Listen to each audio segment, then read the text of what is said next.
This evening we have a dear friend of mine. Actually, well, we start together. Well, Vladimir started as my master student, and the professional relationship developed into in a friendship as well.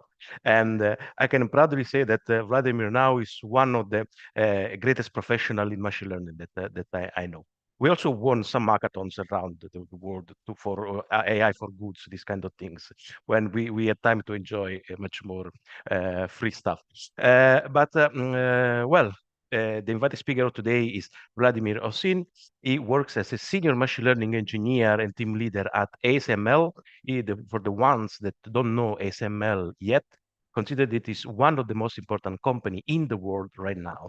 Is the company that produce the machines that produce the CPUs and the chip for the computers, right? Without this machine, we would have computers. So imagine even at geopolitical level how important can be this company. And although the class is about ethics regulation of AI, Vladimir will talk a bit also about application, MLOps, a bit general overview of how a big company like SML is using AI and his team is using AI to speed up operations and to make machine learning in production. But I don't keep more time with blah, blah, blah. I leave the floor to Vladimir that as he is here. Vlad, the floor is yours. Let us enjoy what you have to say. Tell us. Thanks. Thanks a lot, Pierluigi, for nice introduction. And yeah, happy to be here on this nice Friday afternoon talking with you guys. First of all, sound is great. I had some minor technical issues. You can hear me well. So great. Then I will share my screen and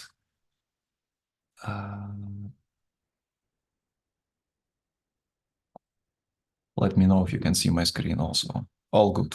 Great. So I thought I'll pick three topics. Some of them, I guess, might be slightly less relevant for this course, but I also picked AI safety as well as a general, just to share some thoughts from the industry, what I observe as a patterns.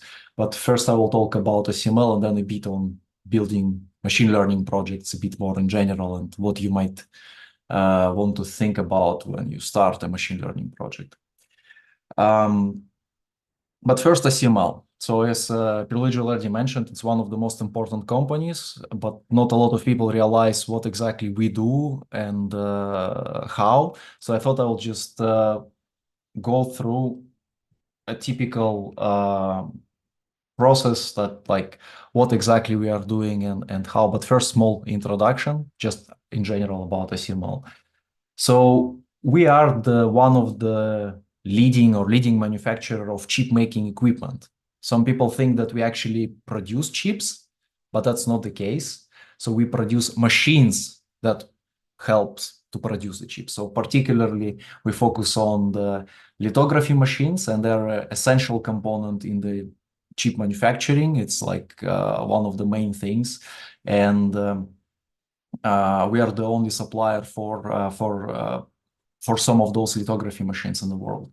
And our customers, companies like Intel, TSMC, Samsung, they actually buy those machines and they use them in their manufacturing facilities to produce the chips.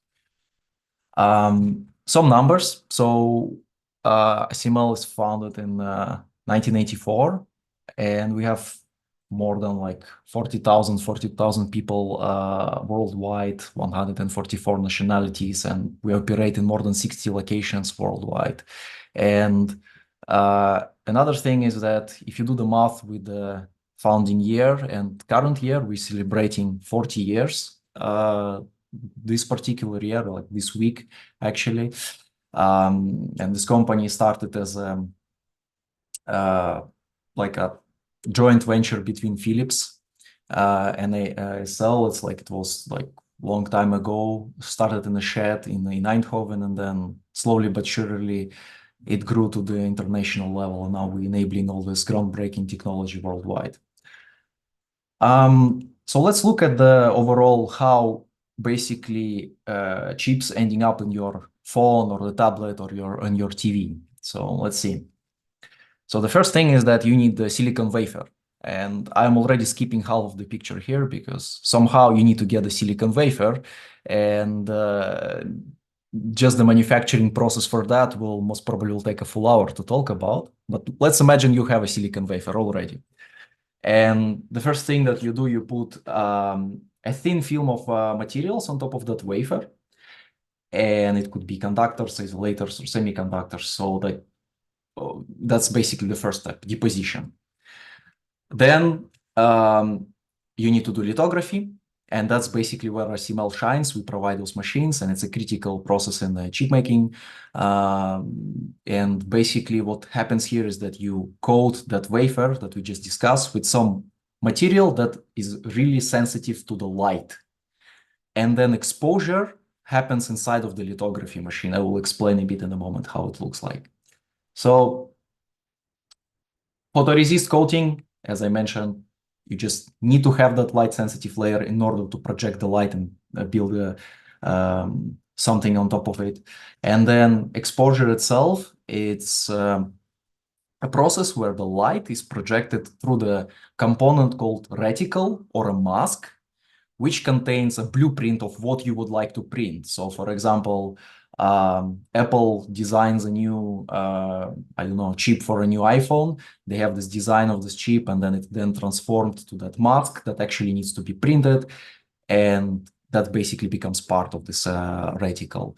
And there are complicated optical system in place that allows you basically to print that chip. And then how this printing itself happens is that when the light hits the resist layer that we just put on top of the wafer, it causes a chemical reaction and it recreates the pattern. So that's like a very simplified way. Then where some components of deep learning and machine learning come into the picture, obviously this process of projecting the light and all these physical and chemical effects that occur during the lithography, they need to be optimized. It's not just like one way. So you really need this feedback loop between machine and the results to improve the pattern itself. So we do a lot of deep learning on the algorithms to make sure that the final result is exactly what we need. And there are a lot of optimization in place. And the process itself called computational lithography, when you have this feedback loop and you can train algorithms, that helps to improve this process. So let's say we managed to do that, then there's another process, baking and developing. I always like this analogy with cooking. You know, you have a layers, you just like keep adding layers and then you bake them and you keep adding layers again. In reality, in customer facilities, no one is actually walking with the wafers like this. It's all automized. But essentially, you need to do this baking and developing afterwards to make sure that the structure that you just exposed is persisted on the wafer. Afterwards, you do etching. So basically, you would like to remove components that you don't need. So you kind of grow all the structure of the chip on top of this, and kind of like revealing the 3D version of the pattern. And then you do also metrology of the whole process. So basically, it's very sensitive.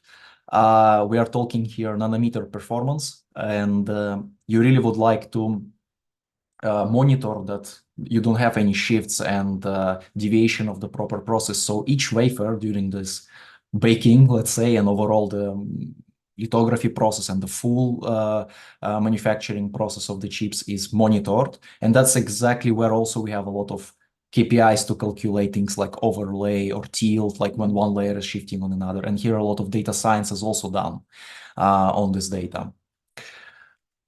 So just to look at the overall picture, right? So I just presented it. So like from the normal wafer, from the silicon wafer, you go through all this process multiple times. You do optimization and using computational lithography. You do monitoring using metrology and inspection and giving information back to the process to make sure you can actually proceed with that. And basically after that, so you have this wafer finalized, and then you just need to cut it. There are particular places on this wafer where you can do that. And then boom, you have your microchip, and that's what goes inside of your iPhone, TV, whatever. Basically, I think almost every appliance nowadays has some form of chip inside, and they're all produced in a similar way using ASML machines. Saying that, you can imagine that a lot of people working on every stage of this process and a lot of engineers. I also would like to take a look a bit inside of the machine itself. And I think it's very fascinating to see. When I first time saw it, I thought like, okay, this is some kind of sci-fi, literally. So that's how EUV machine looks like. And you may say, okay, what's that actually? But there are a lot of interesting components that we already discussed the purpose of. So for example, here on the bottom right, you have light source, which produce the extreme ultraviolet light. Then there is this light path and the system of mirrors. Then here's that wafer that we discussed before. But let's look in details. One interesting note that I would like to make also, that this whole light path, it's completely in the vacuum, because this UV light absorbed by everything and also air, so it needs to be fully in the vacuum. So that's one engineering challenge, right? So you have everything in the vacuum. But then light source itself, it's basically a laser, a particular type of the laser that produces pulses like 50,000 times per second. And I think video is very fast, so I will try to stop it a bit. So as you can see, there are small drops of tin. Let me see if I can close this one. Small drops of tin that injected, and then they are kind of like in a drop form. And then there are two laser pulses. First one just smashes the tin and make it a bit more flat, and the second one, more powerful one, used to kind of vaporize the tin and create the light.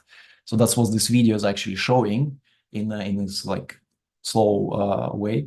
So that's one of the components, and you can imagine there could be a lot of technical issues, right? You like how you would like to make it from the physics perspectives, from the optics perspectives, but also from the analytics perspectives. Like, you get a lot of time series data, for example, from that light source. Then I think I skipped one. No.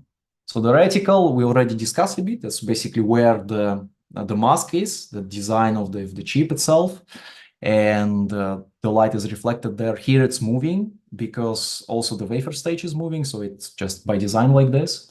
But it contains that printed, like basically chip pattern that needs to be printed.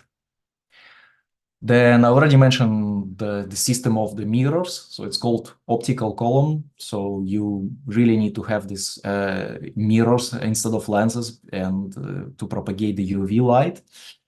And another thing is that basically, if we look at this part of the system, you kind of want to really shrink the reticle pattern that you have there to the small, very, very small factor. And it's like by factor of 4, it's already quite small there, but then you need to really make it very small. So that's what's the purpose of the system as well.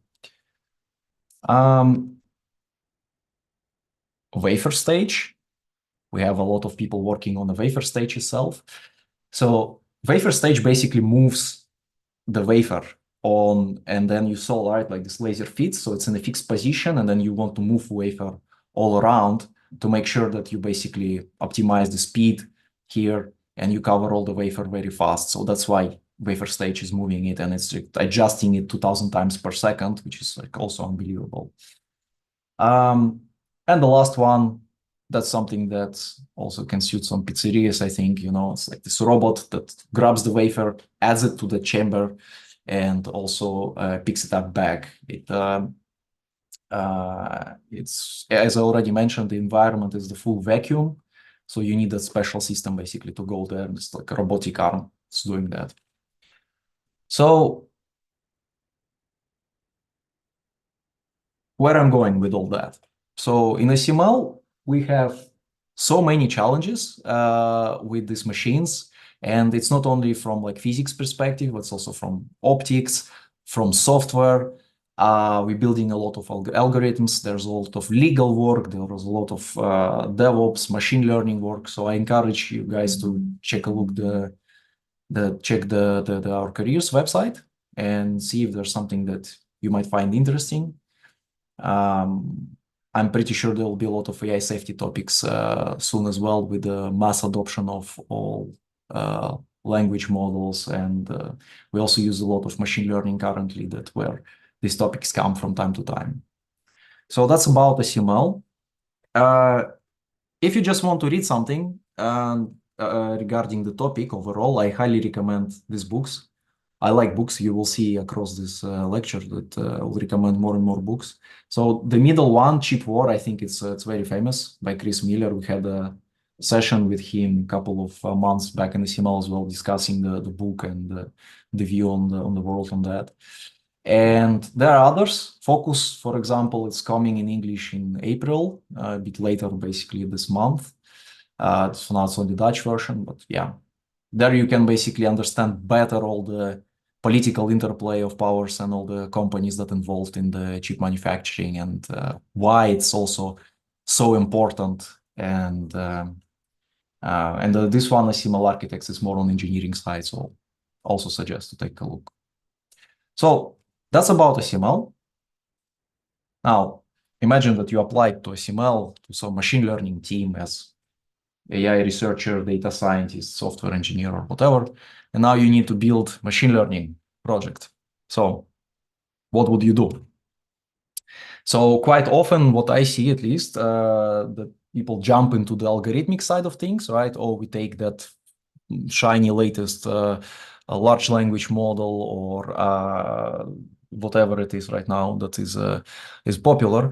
But actually, algorithmic side comes like third or fourth even in the chain, I would say. So first of all, it's really important to brainstorm with stakeholders that you have the problem that you trying to solve, and also set expectations. So quite often, people that asking for a solution, people who are implementing that, they speak different languages, and it's important to kind of like make sure that they understand each other, and then at least there's some link between the results of each other that they can benefit, right? Like metrics, for example, feasibility and design needs to be defined. So you need to have all these people in the room. And then what kind of questions you might want to ask during that scoping session, I would say that's what we also do, is that there's always a lot of work to do. So there could be, I don't know, 10, 20 different projects to execute. So you need to have some way of prioritizing it, right? So you need to decide which one is like low-hanging fruit and gives the most amount of impact. Something that very maybe difficult to implement and you don't see an impact directly, you can maybe postpone or make it as a research project like for longer and things like that.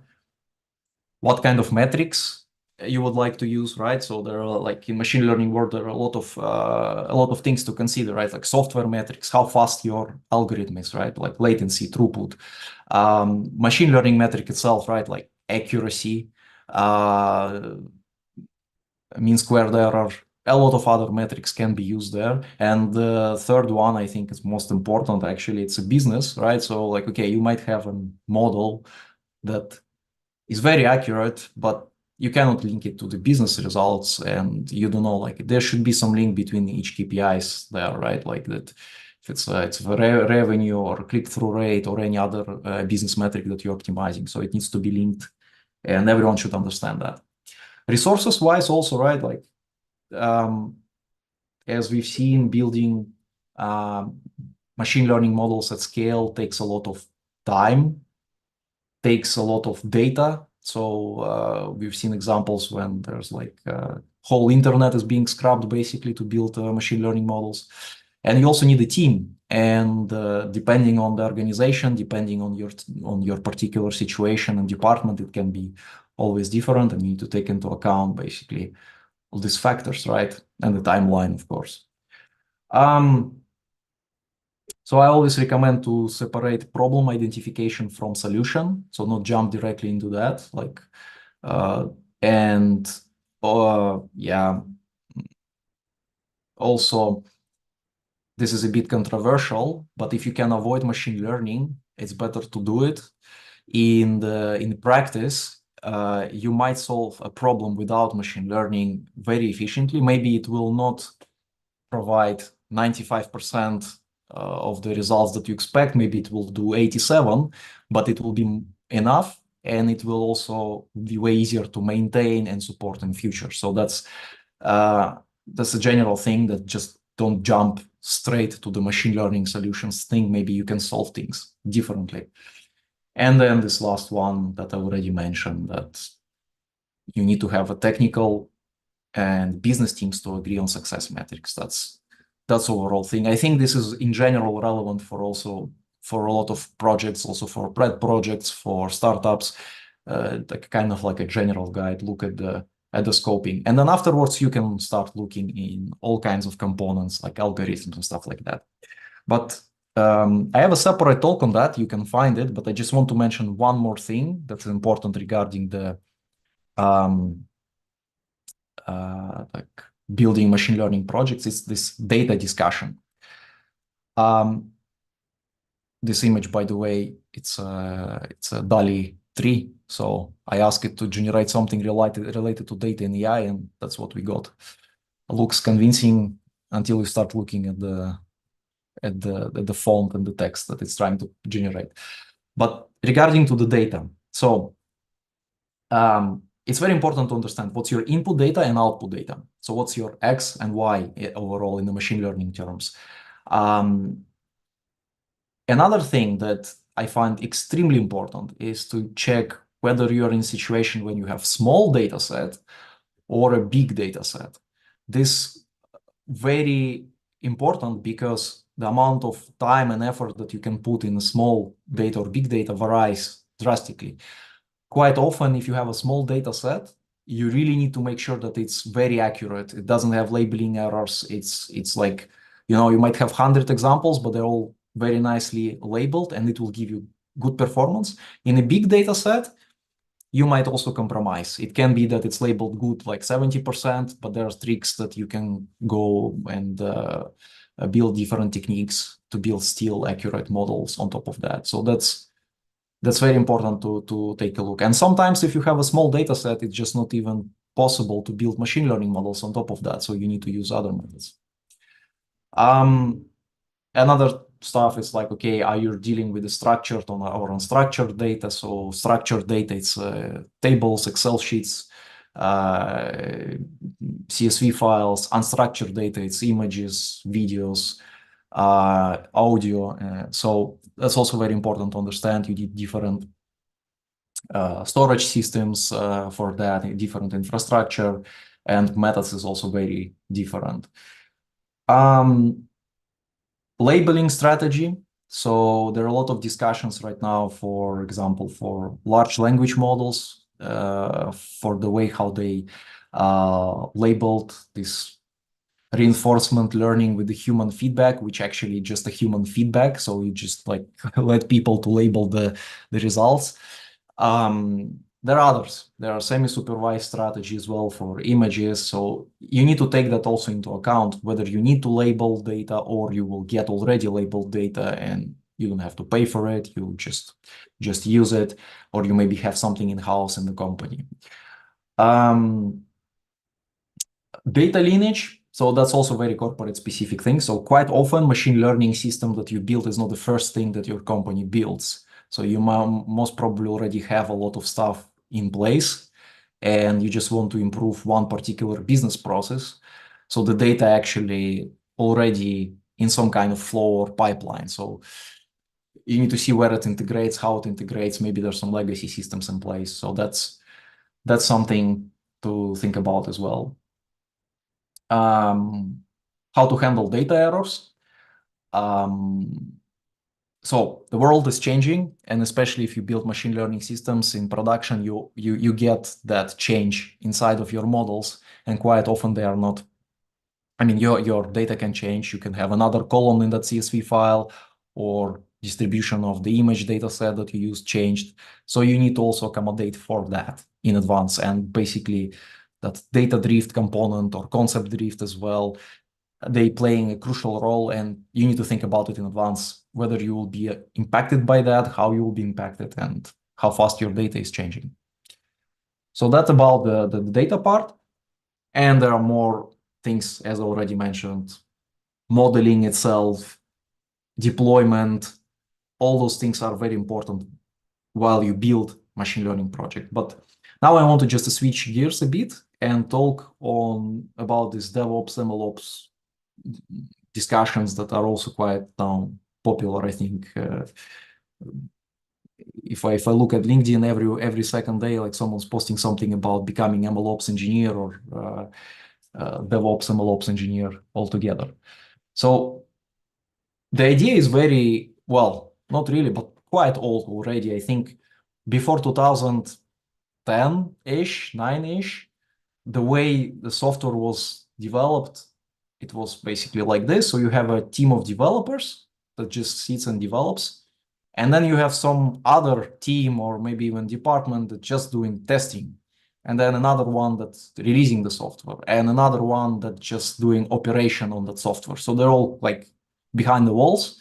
And the way of working is very like staged, or it's like also called waterfall, when you basically develop a code and then you just do the handover to another team, that team testing, then they do another. And this is very inefficient because, of course, not everyone knows what's going on the previous stage, and there are a lot of communication needs to be done. So naturally, all this way of working changed to something else called DevOps. And the idea came from the guy that was working, if I remember correctly, he was working with the team of developers and with the data center folks that was busy with operations, and they had completely different way of working. So he thought like, okay, it may be a good idea to combine the two. Then he met some collaborators in one of the conferences, and the first DevOps Day conference was organized, I think it was 2009-ish in Belgium. But basically the idea, you just group people in one team and you operate all of this together, which saves a lot of time, a lot of handovers. And that's how this term development and operations together came into the fruition. And now most of the teams in most of the enterprises are DevOps teams. So they perform this whole cycle. So they're responsible for a feature or the component, and they can fully work it without dependencies to others. And now we can actually look at more text. So DevOps, set of practices that combine software development and information technology operations, as I mentioned, and it helps you a lot to speed up the delivery of your features to production. Another thing that's very important, it's not only technical term, it's also very much important to think of from like a cultural perspective. So it's not only like engineers needs to work in this way, but also overall the company needs to embrace the mindset and the culture environment when you basically operate in this way. So when building, testing, and releasing software can happen fast and reliable, that's very important. So there are two sides of it.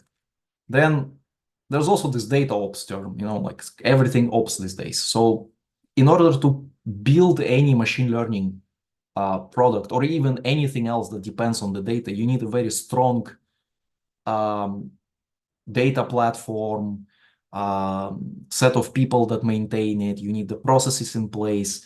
You need to make sure that the data is trusted and business ready. And for that, you need data ops. So you need all this in place to make sure that there's something that you can, on top, build your machine learning projects. And then afterwards, this comes this MLOps term, which essentially, as you can see, DevOps, data ops, MLOps, so people trying to combine two concepts together with the operation mindset. And it's exactly the same. So you also have a standardized processes and technology capabilities for building, deploying, and putting in operations machine learning systems rapidly and reliably. And I think MLOps is mostly driven by the fact that we had, like, for quite some time, data scientists working in isolation, developing something in a tooling that's not necessarily applicable for production purposes, and then transferring that work to software engineers or data engineers or platform engineers to deploy. So exactly the same problem that I just described with the DevOps part. So you need this in place. And I personally don't really like this everything ops thing. So I think at some point in time, we have biz, dev, sec, AI, data, ML ops engineers in place where it's like really it doesn't make much sense anymore. Or I also saw this X ops engineers. So literally you can do everything and you can also maintain it. So sometimes I really think that we need like common sense engineers or something like that that just know what you're doing and uh, don't use much of buzzwords in place because yeah, common sense is not really common at times. But if we really look at the MLOps and the DevOps, there's actually one component that really stands out, and I think yeah, there's a lot of hype, but there is a reason for having something extra or like having this addition on top of the DevOps that makes sense, and that component is data. So in traditional software systems, even if you have a data, you don't really your system they don't really depend on that, or at least not in that much degree as when you have machine learning systems. So traditional application, you can test all the components reliably. There's no black boxes. You can explain stuff. And in machine learning application, it's not like this. And also the amount of data is bigger. You need to manage your data somehow, which adds additional systems in place. You need to manage your machine learning models. You need to make sure that they're reproducible. To some industries, for example, they don't want to use black box models. So they really want to understand how this model works, because that's how they make sure to communicate also to the customers that these models are trustworthy, that you somehow can relay. So that's one thing. And then also another thing is that you have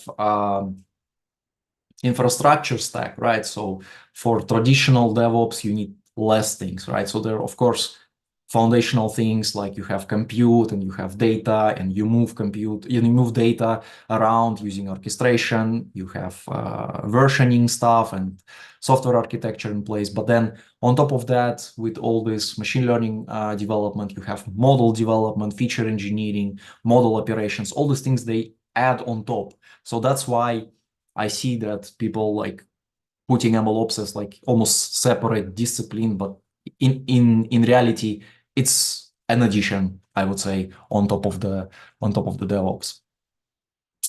So last thing, but not the least, people usually start with this particular slide. It's very popular. It's from the Google paper, Hidden Technical Debt in Machine Learning Systems. So as you can see here, this small black square, this is the machine learning code. So it's a model, the trained model, any other model, neural network, whatever. And then on top of like around it, you have all these blocks. And that's basically another thing that you want to consider, that just building machine learning model in isolation, it's not enough to bring it to production. You need to consider all of these things. And that's why DevOps, MLOps practices are helping a lot. And without it, it's very difficult to make an impact within the organization or in general. So as you've seen, most probably all recent news about Microsoft building a new supercomputer like data center somewhere in the desert for OpenAI that will have so much compute that no one ever heard before. So that's what it takes to build big LLMs that can entertain people. So that's about DevOps and MLOps.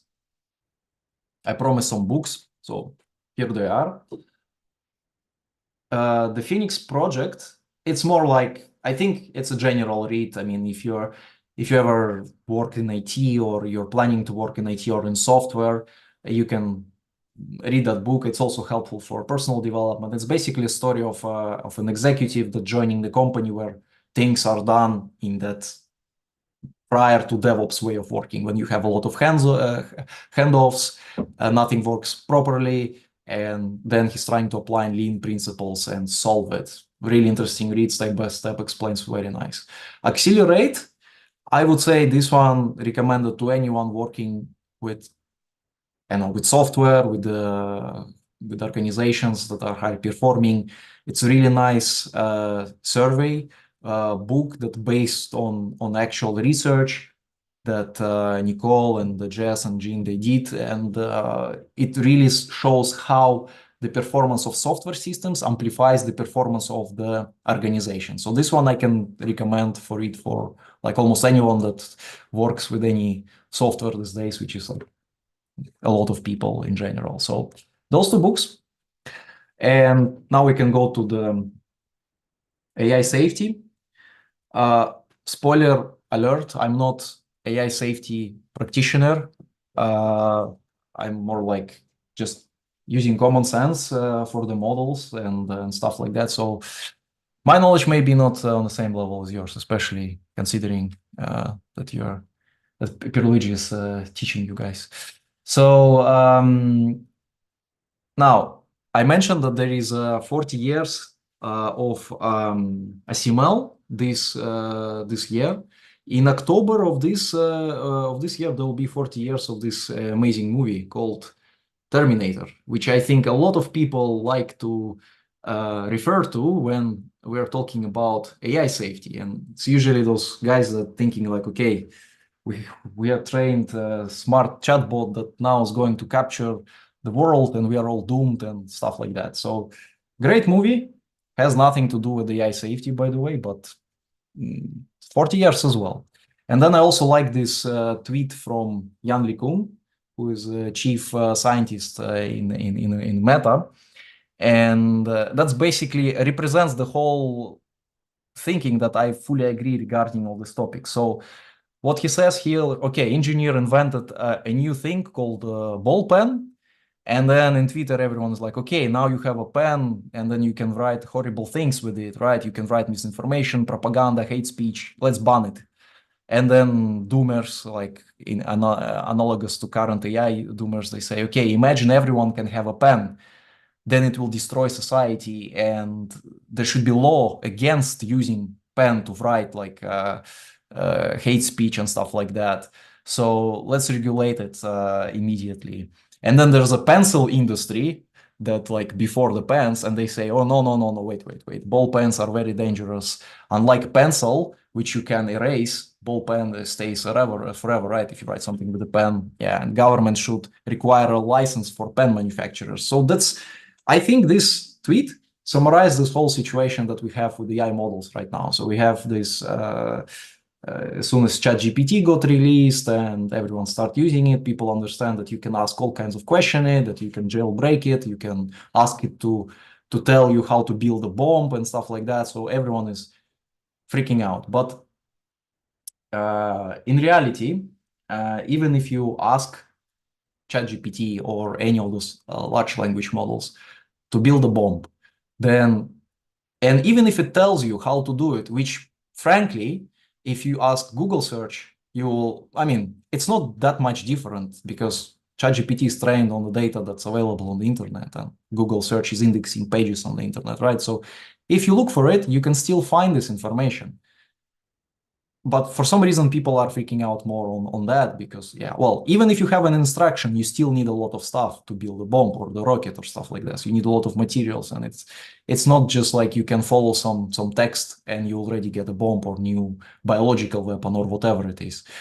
So that's why we need to take this whole discussions, I think, in a bit different plane, especially considering the recent events and what's actually happening in the industry, which is, we had recently this OpenAI drama, if you remember, right? OpenAI company that builds all these models. And in one Friday afternoon, we know that the CEO is fired, then he's not fired. Then the board decided to put a new CEO, then not. Then board got dismissed. So what is this whole story tells us is that from the regulatory perspective, from the like overseeing this whole thing, right? Because this is one of the companies that on the frontiers of developing artificial general intelligence, right? So their internal regulation system should be stellar, or at least they need to work on it. And I think also we as a community should work on those type of things to make them as stable as possible.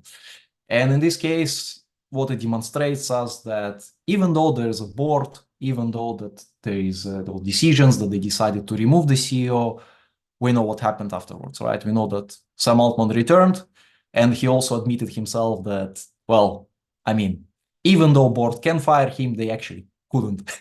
So that's one thing that I think we need to really consider from how those companies operate, and that's actually a real thing that people can work on to make those legal mechanisms in place that really allows us to build further on these AGI models. Another example, also really recently, right? We have this Gemini model released by Google.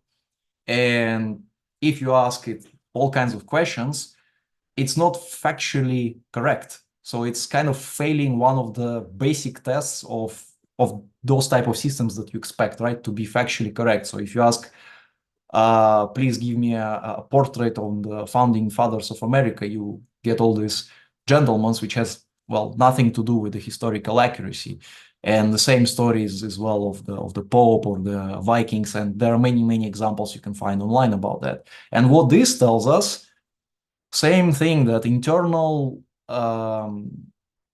corporate structure or a direction or a culture affects the development of these models to the extreme that you get basically those type of results which are not factually correct. And I think this is another item that people can work on, which actually improves the models itself, right? Plus, let's not forget that there's other AI safety risks in place that they've been there before, large language models, and now they're even more amplified, which is deepfakes. So we did some work with Pierluigi some time ago on detecting deepfakes, like very basic one. And from there on, I mean, now deepfakes are very versatile. So you can change the posture, the audio, the everything. You can change it in a way that you will not be able to tell the difference between real person and the fake. And this, I think, is another very powerful thread that we have in place. So this is just few examples that I just on top of my head, but there are many more of actual real problems that we can work on instead of being scared that, you know, algorithm will go out of the box and capture the whole planet and stuff like that. So that's more actionable thinking in my view. But yeah, I also asked DALL-E to generate something like for AI safety, and looks interesting. Some kind of shield around the server box. I guess that's what we need. So I have some notes here. So regarding the safety.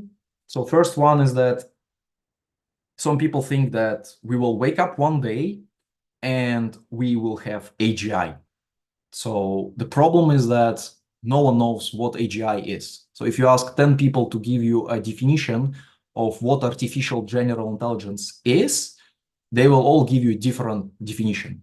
So first of all, I think it's like, it will not happen that like one day we have something that like completely changes everything that we knew before. Even the initial release of the ChatGPT for people in the industry, it was not like unexpected considering the performance of transformers models before. And now also when you see these gradual releases of GPT-2, 3.5, 4, GPT-5 is coming as well. So you will see this gradual process of improving and improving of this model. So it's better to think in model capabilities. Like, what do you want that model to do to become an AGI or whatever you call it? So that's the first thing.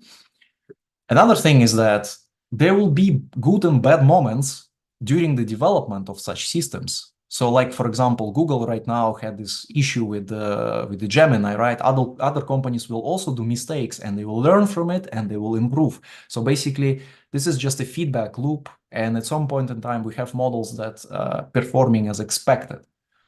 Now, another thing that quite often people expect from the AGI or from any other intelligent system, that it will immediately will want to dominate the full humanity and just like control everyone.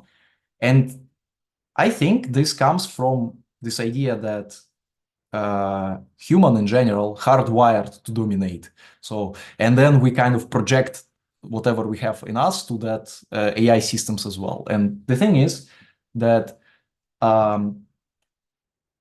you need to explicitly train AGI model to really have this desire to dominate and explicitly program it for that. And only then you might have some kind of malicious activity or things like that. And so far, I don't see it's happening. Another thing regarding the control of the AGI, right? Who's supposed to control those type of models, right? So we right now see that there are a lot of development, right? Like if we look 1 year, 2 years back, okay, ChatGPT created a lot of noise. There is this shady story with Microsoft who controls the models and stuff like that. Should have put this picture of the legal structure of OpenAI, how many LLCs and external companies they have. There's really fun meme you can find on the internet. Like it's not one company, it's like 10 companies. But anyway, so what's important here is that you have some regulatory body, I don't know if it's government or whoever it is, but it shouldn't be one person, right? Because one person is flawed, so it needs to be several people, I don't know, several companies, several governments, some kind of organizations that control it. And then going back to what I told you about DevOps, MLOps, that this is this direction now to have AI safety teams that work independently from the actual developers.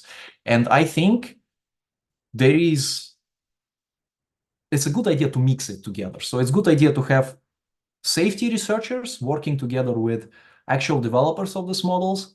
And then what you will get out of it, you will just get a better and better systems, which will be safe by design, instead of having some safety body that like separately controls or puts some rules that doesn't make sense quite often. So that's what I think OpenAI is doing partially. They have several teams, but also you might think about safety in a sense of social perception of such models, because it's like if you ask someone from 80s or 90s, you give them like laptop with the ChatGPT and you give them opportunity to interface with ChatGPT for some time. I think for a lot of people from 80s or 90s, that will be the AGI pretty much. So how the social environment is reacting on these models, I think it also deserves a separate safety discussion. But I would really recommend to have safety researcher closer to the actual researchers and developers. Investment in better models is the investment in more safe models. So the more we go further, the more constraints we can put. There is this idea that we kind of like in industry, we need to have a standard or a benchmark or whatever, what we expect from the model. So it's also related to the last point, right? So like we're all discussing that we need to build unbiased models, but it's actually impossible to build unbiased model because people are biased. So you can combine some like popular biases maybe and try to resolve it, but there will be still something that for one individual, they may think, well, I disagree with that. Some other individual says, okay, I disagree with this. So it's impossible to build completely unbiased models. But what's possible is to have at least agreement that in case when we ask some factual information, it shows what actually happened, right? So, and more. So industry is really lacking this kind of like a document or standard or something in place that we can rely on, that if I ask a question about founders of America, I should get an actual founders of America and not whatever Gemini, for example, produced in this case. So that's my thoughts on the AI safety. overall, from like technical perspective, I did some work on actually understanding how neural networks decode images, so not language, but images exactly. And there you can have some explainability as well built in the models. For text, it's a bit more tricky. But I think for like taking all of this into account, we really need to look at these challenges and start addressing them one by one. And I think that's pretty much it. I can take questions now. So let's have first big clap to Vladimir. Don't be shy, please. Any question for him?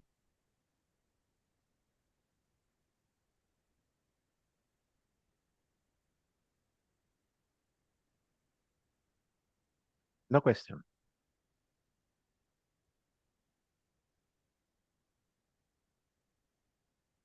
Well, Marco, yes, go ahead. Okay. I really enjoyed the presentation, especially the first part, because it reminded me a lot of courses I had during my bachelor's degree, because I studied material sciences. And I was curious about actually precisely ML gets into the technical side of it, because you showed us that machine learning helps with all the I would say like the encoding of the position of how the robot moves and how all the light rays will move to go and work the chip uh, and work on the photoresist and let's say all the technical part of it. So my curiosity is about is there something like learning back with all the sensors and the data? Is it taken from the sensors back and let's say real time adapted, or I don't know? Yeah, It's I can give you some examples. It's so if you take, for example, the light source itself, so the laser, and you can imagine it works constantly, right? So it's like hundreds of wafers per hour, so you really need to make it stuff. So what we collect a lot of logs about the laser performance, and what I showed, it's really top of an iceberg. So each component has tons of other components inside, and all of them have sensors. And basically what we're trying to do, I've been part of the project, we try to predict the degradation of that sensor. So at which point in time that sensor will need to be replaced. Because just to give you an idea like how costly it is when chip manufacturing facility goes down. Like, for example, one of the machine is broken or some software is broken. So it's 200 euro per second. So, and this is just like average number. Sometimes it's even more. So 200 euro per second. That's the cost. So we really want to minimize any unscheduled downs on our customer facilities. And for that, there are a lot of predictive analytics done. And one of the projects, yes, it's, for example, indeed to understand when the laser goes down so we can plan the schedule replacement and just fix it. Another example is for the wafer stage. So you can imagine, like I showed, that the robot puts the wafer on top of the wafer stage. It has some kind of like bubbles on it, so kind of position it properly. And you constantly do that. So at some point in time, you have a lot of deformation on the wafer stage, on the wafer table itself. So you really need to take out the table, make a picture and explore it. And that also takes time. So we build also image-based techniques with the cameras that when we see, okay, the balance is not good, we need to do the maintenance as well. And sometimes it's also self-correcting things like I mentioned that we do metrology during the process itself. So we also measure the KPIs, and then it can happen that one layer is a bit like start drifting, and then you provide the feedback to the control system like, okay, we need to compensate for that during the next layer. And then you can kind of build those layers. So this is just some examples. from like ASML portfolio, I think, of the models and what we do. Thank you. Any other question? Maybe, Vlad, something that could be also interesting to the students to know from your experience is, well, you passed from a bit more environment where we were working together at Philips Lighting Research, that after was called Signify, where putting something in production was an effort, right? So we were doing research, we were proving that some methods can show value. And after you have done all the journey where now you're actually putting this thing in production because it's needed. Of course, you said that if you have a method that does not use machine learning, this is better. Which, by the way, is also the advice that Google gives. So Google, one of the biggest company, machine learning, first thing said that your first product should never use machine learning because for sure you don't have that. You're not trained the product on the right data, right? You start collecting the data after you get the product, actually. So, given this advice, so can you explain a bit your journey, your professional journey, where there was such an effort in convincing management to do machine learning, and now, no, maybe you need to convince not to do machine learning, right? Tell us a bit this journey, because I think for the student, this is an important and essential aspect that they will need to face when they start going into the professional world.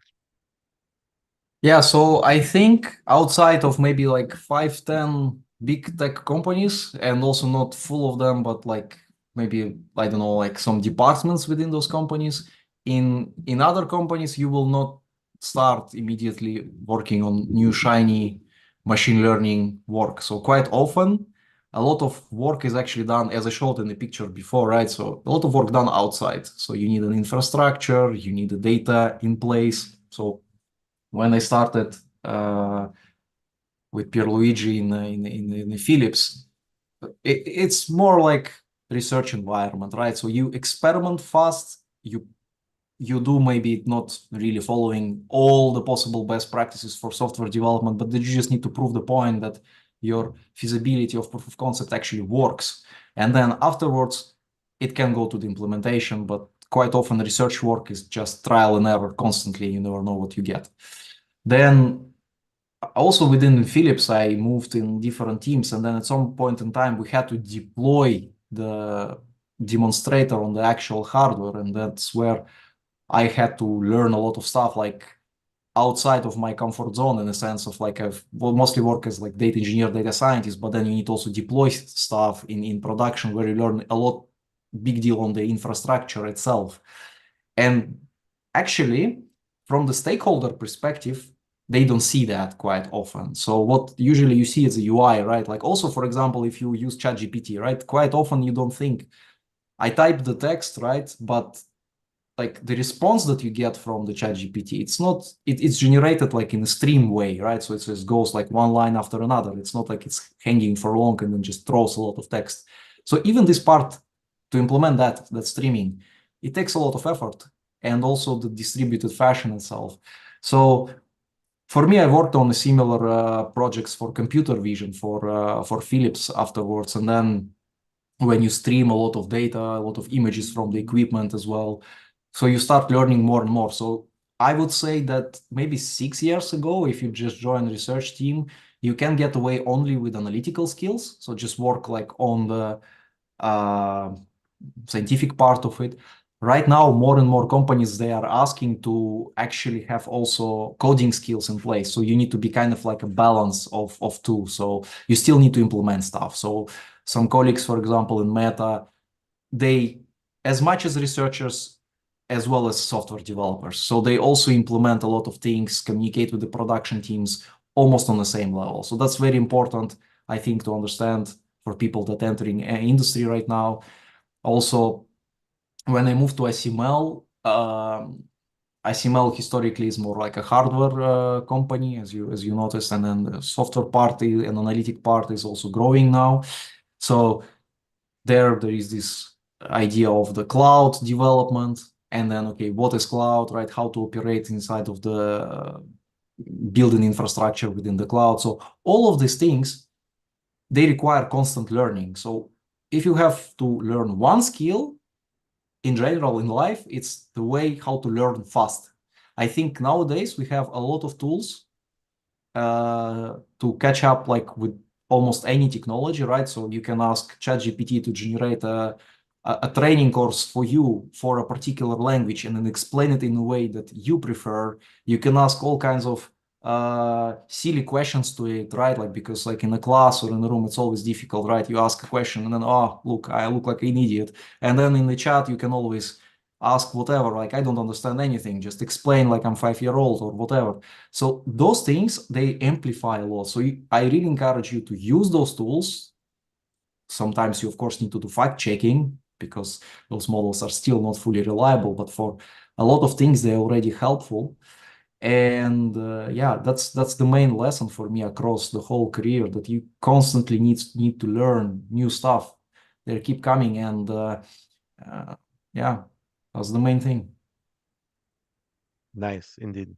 And just for the students to make you notice, all the invited speakers, all the people coming from industry, they keep saying the same message, right? If you notice, even from Databricks, one of the most advanced company in data, is a data and AI company. That, well, there was one team working on LLMs, right? The rest is building around, creating the business around, creating the infrastructure around that enable these things that at the end is the point of the iceberg that everybody see, right? Even from ML Analytics from Portugal, they said the same things. Putting things in production. Then you need to be good at ML ops to put these things that make run, and prefer simple models, right? Because this also help you to manage the complexity most of the time. So you see that message from industry is clear, right? So there is a lot of hype. Everybody talks about the hype around these models. The reality is quite different. The reality is engineering. And this is the engineering part that makes the difference for enable this hype that who is not in the domain, who is not in the sector, can talk about, right?